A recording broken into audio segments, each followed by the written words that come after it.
Mengubah. Contohlah ada contoh. Contoh dhammah ni. Contoh sini.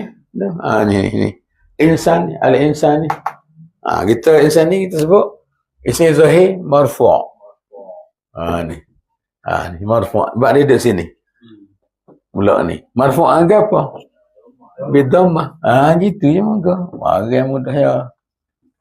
Dhammah. Marfu' bidhammah.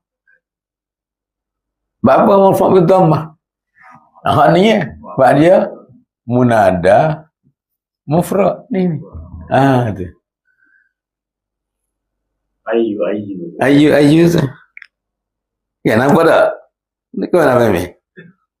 Masih kamu tak? Sebel lah gitu. Sebel ni.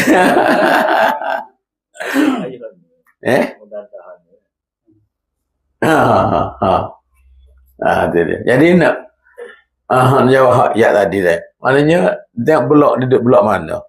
Kita contoh salah kita ambil. Kita ambil awal-awal. Contoh sini.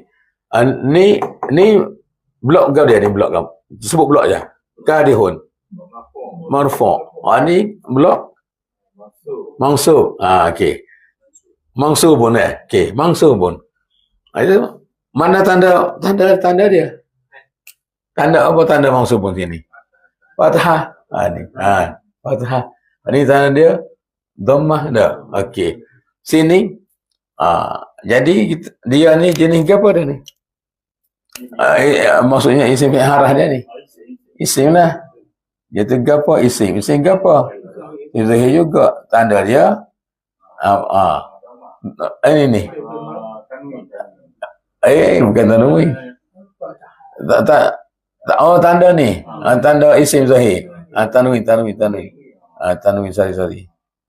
Okey, tanwin dah. Lepas tu apa dia ada bukan betul. Ni. Sini marfu', sini apa dia? Sini mansubun. Mansubun bi apa tu? Bi fathah. Cuma apa fathah? Okey. Sini apa dhammah sebab dia munada mufrad. Sini beza dia ni. Sini sebab munada mufrad. Sini apa dia maksud bi fathah? Tu dia kena tengok sini lah. Dia tengok ayat ni lah. Ni dia sini. Nampak dah sebab perkataan lah. Sebab tak? Keadaan dia. Kalau serupa gitu dipanggil marfu' mutlaq dia. Dipanggil marfu'